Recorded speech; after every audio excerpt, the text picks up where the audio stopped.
Assalamualaikum warahmatullahi wabarakatuh. Halo Sobat Filosof, berpikir kritis, bertindak logis. Halo Sobat Filosof, saya Herlina Eka Putri yang akan menemani teman-teman semuanya. Dan tentunya saya di sini tidak sendiri, sudah ditemani oleh Kak Sudirman. Halo Kak Sudirman. Halo, Halo, apa kabar Kak? alhamdulillah.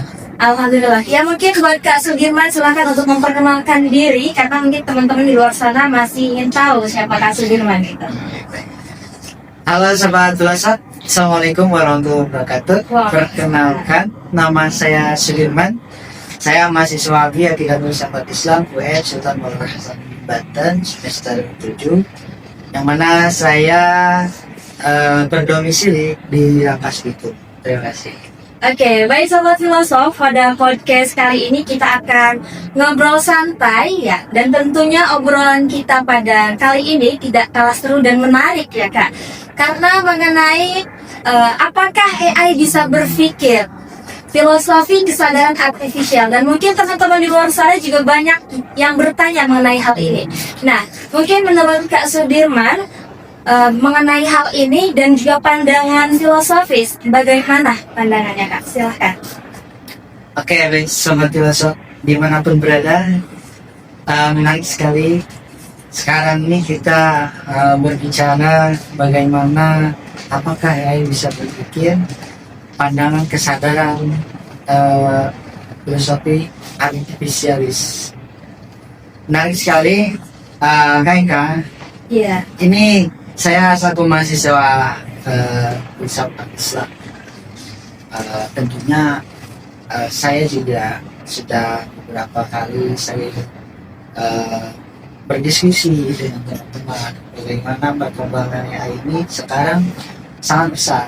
Oke, berarti mengamati juga ya Iya, Kak? mengamati karena memang sudah tidak lagi kita tuh berpikir bagaimana teknologi itu kita di era sekarang ini kita tidak bisa mengurung diri gitu, karena teknologi sekarang itu semakin besar. Bahkan apalagi sekarang ini menarik sekali, apakah AI bisa berpikir. Ya, benar sekali. Sebelumnya saya sedikit tahu bagaimana kita berjalan dari sejarah terlebih dahulu. Oke, boleh Kak, silakan di. Sejarah ya sendiri itu John McCarthy. Nah ini AI sendiri itu tercetus bagaimana ada dua sosok yang mencetuskan AI, artificial intelligence. Nah yang pertama itu adalah Turing. Nah Turing itu adalah sosok tokoh dari Belanda. Dia berbicara bagaimana cetuskan teori awal kecerdasan teknologi. Kecerdasan buatan. Ya, kecerdasan buatan itu. Nah, yang kedua, memang yang terkenal itu John McCarthy karena dia adalah salah satu sosok yang ditunjuk sebagai ketua. Dulu ada namanya Departemen Summer Project Artificial Intelligence. Nah, pada tanggal tidak salah itu di tahun 1956 itu mulai proyek pertama gerakan itu. Dan saya sempat bertanya langsung nih ke AI. Oh iya. Langsung berinteraksi. Langsung ke AI. Salah satunya saya melakukan AI yang saya tanya nih ya, Anda perpleksiti AI, kemudian produk AI, terus yang sering banyak digunakan kita ChatGPT. Nah, tentunya. Nah, saya Banyak digunakan ya. ya, Kak? saya bertanya, ini sama nggak ya? Atau si penemu AI dengan yang lain? Saya tanya siapa sih sebetulnya penemu AI gitu kan? Dan jawaban mereka memang ya hampir semuanya sama, hanya perbedaan dari penyampaian saja, penyampaian retorika kata-kata di sini. Paling tadi ya, apakah ya bisa berpikir? Kita masuk ke dalam ranah teori.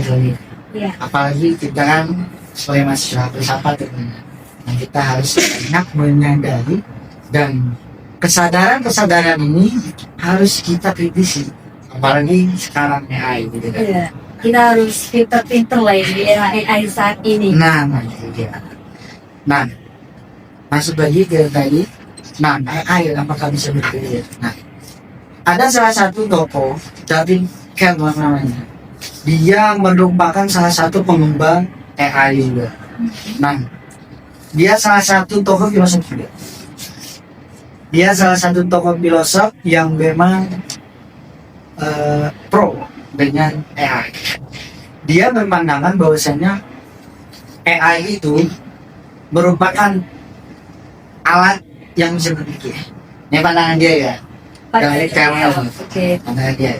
AI yang bisa berpikir. Nah, karena dia berpandangan segala sesuatu benda itu bisa berpikir. Termasuk benda mati itu dia berpandangan itu bisa berpikir. David Cameron salah satu sih. Nah, mungkin bagaimana cara AI berpikir itu kita harus kritis itu, karena di era digitalisasi ini kita tidak mungkin memungkiri kecerdasan AI ini. Bahkan saya sering ngobrol ya kebanyakan itu nanti ya kebanyakan mungkin dari sekian banyak mahasiswa khususnya di UI pasti semuanya pernah menggunakan AI juga. Ya mungkin muncul pertanyaan gitu ya Kak, mengenai apakah AI ini bisa benar-benar berpikir ataukah hanya menjalankan algoritma seperti yang dikatakan dalam filsafat pikiran gitu. Karena kan kita tahu AI ini buatan manusia juga gitu. Oke, siap. Nah, tadi ya mungkin timbul pertanyaan seperti itu ya. Algoritma itu ya. Nah, salah satu bacaan yang sering saya baca itu algoritmanya algoritma. Nah itu salah satu tokoh peletak algoritma juga. Nah di era kontemporer seperti ini sebetulnya teori koalisi itu juga menarik sekali. Menarik sekali bagaimana retorika pemikiran AI untuk komputer itu terjalin gitu ya, terjalin. Kalau Kak Herlina baca salah satunya algoritma dan logika, di situ ada bagaimana AI ini proses berpikirnya. Ada retorika AI ini berpikirnya dengan menggunakan program. Nah ini orang teknologi, orang programmer pasti paham. Nah ada namanya lari atau array. Nah lari ini adalah salah satu sistem atau program yang dimana di dalamnya itu adalah penyimpanan materi-materi atau penyimpanan otak-otaknya si AI dikumpulkan dalam lari. Setelah itu timbul yang namanya big itu program yang mengeluarkan si penyimpanan itu. Setelah itu baru masuk ke retorika pemikiran saya. Nah namun perlu digarisbawahi ya, kita sebagai anak bersama tentunya harus lebih kritis lagi. Benar, harus berpikir. Harus dipertanyakan ya. Harus dipertanyakan. Terus kayak gaya berpikirnya seperti apa gitu kan? Ya. Karena memang di filsafat sendiri tentunya teori-teori kesadaran berpikir itu banyak ya oleh tokoh-tokoh filsafat. Ada yang etika tes, yang aku berpikir aku ada. Iya. Nah yang sering kan? Sering ditutip oleh biasanya. Anak filsafat pasti sering ngomong gitu. Saya menarik sih. Pemikiran itu sering saya diskusikan dan sering saya renungkan gitu. Apa sih maksud dari integrasi terkait aku berbeda dengan Nah, kurang lebih sih yang perlu kita garis bawahi adalah bagaimana AI ini berpikir, tapi dia itu semua pikiran itu sudah ada yang ngatur gitu. Sudah ada yang ngatur, namanya kita hilang. Lari, lari, lari, lari. Nah, tentunya yang perlu kita garis bawahi itu sudah ada yang mengatur ya. Nah, lalu mungkin kita juga sering bertanya, lantas apakah sama dengan berpikir manusia? Nah, ya mungkin itu salah satu pertanyaan yang banyak ya Kak. Betul, ya. Nah, kalau retorika pemikiran manusia itu dia biasanya ada wacana dulu. Saya tahu dan saya paham. Retorika pemikiran manusia biasanya ada yang dipengaruhi oleh nos. Nos di situ adalah pikiran yang ada di dalam hati kita. Dan ada juga retorika pemikiran by nos. By nos itu dia di luar dari hati pemikir. Nah, kalau saya sih menggambarkannya secara gampang ya. Kalau saya biasanya kadang ada orang manusia berpikir retorikanya tuh pertama dari hati ke otak, dari otak ke hati. Ada yang seperti itu. Kalau saya memahami. Terus ada juga retorika pemikiran manusia dari pikiran, dari otak dulu ke hati ke otak lagi. Putar-putar ya. Itu betul. Nah, salah satu mungkin contohnya ada kalau kita ketemu orang, ayo ikut aku, mau kemana, mau ngapain? Oh, Harus pertanyaan lagi. timbul pertanyaan. Mungkin dia salah satu orang yang retorikanya itu dari muslim, memikirkan apa yang akan dia lakukan, bukan dia apa ya, bukan dia akan melakukan apa. Itu yang saya paham seperti itu sih, yang saya tahu. Kan dulu pertanyaan baru lagi nih gitu. Kan kalau pemikiran manusia itu butuh kesadaran. Sedangkan kalau dikaitkan sama AI saat ini kan AI itu tidak memiliki kesadaran gitu ya Kak. Tidak memiliki kesadaran. Nah, apakah AI ini apa ya? Tidak, kan AI udah punya kesadaran gitu. Bisa dikatakan pemikiran AI ini mengerti manusia gitu Kak. Karena kan AI tidak punya kesadaran gitu. Hanya saja AI itu mengikuti algoritma dari manusia itu sendiri gitu. Baik, tadi ya, kayak manusia berpikir dengan kesadaran, tapi AI tidak dengan kesadaran. Tidak dengan kesadaran gitu. Apakah bisa dikatakan mengerti? Ya, ini juga banyak perdebatan juga ya kontemporer ini. Ada banyak beberapa tokoh yang memang dia pro dengan AI, dan bahkan ada salah satu tokoh namanya itu human di salah satu tokoh Belanda juga, dia mengatakan justru AI ini akan berpikir di bawah pengaruh dari diri. Maka ada yang seperti itu. Nah, tapi kembali lagi, tentunya ada bantahan dan banyak sekali bantahan orang lain, karena tadi AI itu tanpa di bawah kesadaran dia. Kesadaran dia itu algoritma gitu. Iya. Kesadarannya algoritma, tapi berbeda dengan manusia. Berbeda dengan manusia. Manusia itu berpikir ya karena dia sadar gitu. Tadi ada dari yang itu tadi. Aku berpikir maka itu perbedaannya gitu ya. Satu, kesadaran dalam berpikir itu sangat penting dilakukan ya, terutama manusia. Pernah nggak ngerasain?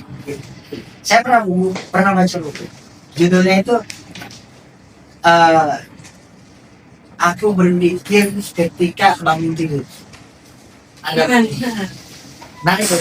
Menarik banget tentunya. Tapi bagaimana tuh Kak maksudnya? Nah, maksudnya tuh sedikit ya. Dari buku itu intinya gini. Dia tuh bagaimana manusia yang tadinya hilang ingatan. Ya, kalau kita tidur kan katakanlah kalau kita ya setengah mati lah gitu kan. Kalau manusia kalau hilang tidur ya. Kurang sadar. Hilang sadar gitu kan, sadarnya hilang. Dia bangun tidur. Sementara dia langsung ada pikiran misalnya. Makanya judul buku itu menarik sekali gitu. Aku berpikir ketika bangun tidur. Nah, itu ada apa ya? Ada timbul pertanyaan yang tektokan gitu. Sebetulnya dia sadar nggak sih ketika dia bangun tidur dia berpikir sadar nggak? Sementara kan kita tahu kalau kita tidur tuh ya kita hilang ingatan. Hilang ingatan, hilang kesadaran. Hilang kesadaran. Mungkin kalau kesadaran itu lebih pribadi. Tadinya beda. AI itu sebetulnya kesadarannya itu udah direncanakan. Berbeda dengan manusia. Kalau manusia itu kesadarannya tidak terencana gitu. Contohnya misalnya gini, kalau AI itu menjawab sebuah pertanyaan atau solusi itu dia udah terkamar gitu rencananya. Tapi kalau manusia, karena gimana kondisi yang membuat dia bisa menjawab pertanyaan. Iya.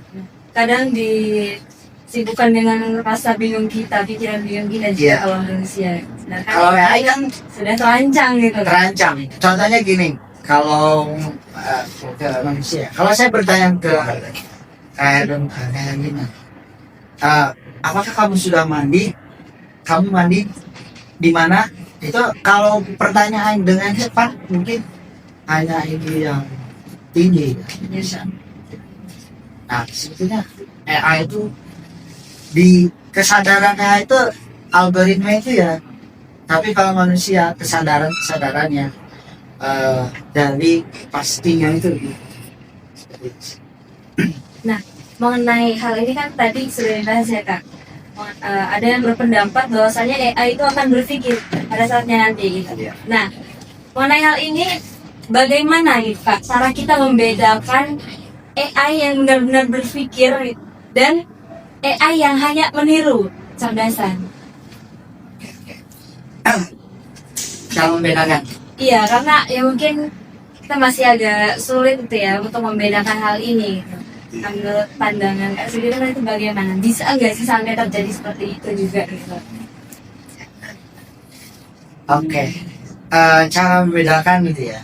Bagaimana AI ini dia berpikir atau AI ini berpikir apa kan? Hanya meniru. Hanya meniru gitu. Iya, hanya meniru dari manusia yang apa ya istilahnya kayak memberikan informasi terhadap AI itu gitu. Nah, ya. Tentunya AI itu tadi ya, dia sebetulnya sebuah alat ya, alat yang ada fungsinya. Tentunya ketika alat itu pasti ada yang mengendalikan, ada yang mengendalikan. Nah, kalau AI itu dia berpikirnya tadi, karena dia tergantung apa yang dimasukkan ke dalam sistem tarifnya dia, sistem arahnya dia. Kalau sistem arahnya yang dia masukkan itu tidak ada dalam sistem arahnya, dia kelirunya. Bahkan saya pernah menguji ya dengan yang pertanyaan-pertanyaan yang sulit dan harus dijawab dengan manusia. Oh, Dia tidak bisa menjawab dengan sedemikian jamblang gitu. Hanya sekedar jawaban yang singkat. Yang saya pahami gitu ya, ketika AI itu tidak bisa berpikir, itu ketika jawaban dia menunjukkan hal yang singkat. Karena dia itu tadi mungkin sistem arahnya itu tidak termasukkan oleh beberapa materi-materi itu. atau informasi yang manusia berikan gitu ya. Iya, iya. Jadi pada dasarnya berarti Kak, sebuah AI itu dia itu hanya mengikuti perintah manusia, sekaligus apa yang dia sampaikan itu dari informasi yang didapat dari manusia itu sendiri juga ya kan. Iya. Jadi istilah AI itu mampu berpikir dan bisa berpikir itu hampir tidak bisa, bagaimana itu Kak? Karena kan tadi balik lagi AI itu mendapatkan informasi dari manusia dan dia menjawab pertanyaan manusia atas dasar informasi yang dia dapatkan juga gitu. Tapi kita harus perlu kritisi juga bagaimana si AI ini berpikir gitu ya dengan menggunakan sistem. Karena sistem, kalau berbicara sistem itu terkadang dia bisa terkendali, terkadang dia tidak bisa terkendali. Bahkan ada lagi yang menjadi mungkin orang-orang filsafat juga kritisin. Bahkan yang bisa takutkan begini, akan adakah orang yang mempertuhankannya? Ini yang saya takutkan ya. Karena kalau kita berbicara dengan Tuhan, Tuhan tuh udah tahu segalanya, dari yang sebelum, yang sedang, dan yang akan datang. Nah, yang kalau kita retorikan dengan program AI itu dia jawaban itu sudah ada. Jawaban sudah ada. Ketika kita menjodohkan pertanyaan, jawaban sudah ada. Ya, kalau salah saja orang atau manusia langkah dalam berpikir ketika ini pikir, dia bisa saja kalau dia sudah merasakan bagaimana sistem AI ini menguasai dia bahkan yang dalam benak saya gitu, itu bahkan dia bisa saja keluar dari koridor ketuhanan dia. Itu yang masih perdebatan dan sering kami diskusikan juga dengan mahasiswa. Iya, mahasiswa yang lain. Kebetulan kita juga sering berdiskusi dengan mahasiswa AFI UIN Jakarta, kemudian Indonesia. Nah, itu kan kita ada salah satu komunitas juga ya, ikan sahabat Indonesia. Itu karena kan pembahasannya kan kebanyakan seperti itu. Ya, Sesuai dengan perkembangan zamannya ya Kak ya. Mungkin ini pertanyaan terakhir gitu ya, karena lihat waktu gitu. Nah, apakah maksud dan tujuan yang dibahas dalam filsafat ini bisa dimiliki oleh AI yang tidak punya kehendak lah istilahnya? Maksud dan tujuan Iya. ketika filsafat bisa oleh AI yang tidak punya kehendak. Iya. Tujuan daripada filsafat sendiri kan kita tahu ya, bahwasanya ketika kita sadar dan kita kehadiran kesalahan kita, kemudian ya filsafat itu bagaimana ketika kita menggunakan sendiri. Nah, bagaimana AI ini bisa dalam artian menguasai atau memiliki maksud dan tujuan dari maksud dan tujuan dari filsafat itu ya, sementara dia tidak memiliki kehendak. Nah, kalau berbicara AI dari ruang lingkup seperti itu, tentunya AI sendiri itu dia kehendak dia itu sesuai dengan apa yang ada dalam dunia. Makanya sering banyak termasuk wakil menteri kita, wakil menteri Prof. Stella sering berkata dia tuh hanya jadi tangan kanan kita, tangan kanan manusia. ya, pembanding kita. karena memang sejatinya kehendak itu kan yang dimiliki itu kan oleh manusia gitu.